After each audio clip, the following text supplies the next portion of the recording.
জীবনে সুখী হতে চাইলে এই তিনটি কথা অবশ্যই অবশ্যই মেনে চলুন। নাম্বার 1, কারোর বাসায় আপনি ঘন ঘন যাবেন না, এতে আপনার উপরে সে বিরক্ত হতে পারে। তাছাড়া কারোর বাসায় ঘন ঘন গেলে নিজের ব্যক্তিত্ব বলে আর কিছু থাকে না।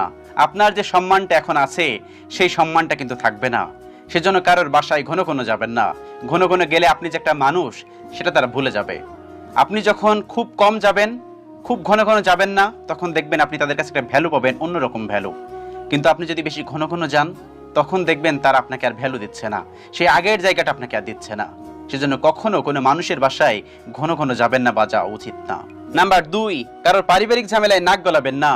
আজ অথবা কাল তাদের ঝামেলা মিটেই যাবে, কিন্তু মাঝে পড়ে আপনি কিন্তু খারাপ হয়ে যাবেন।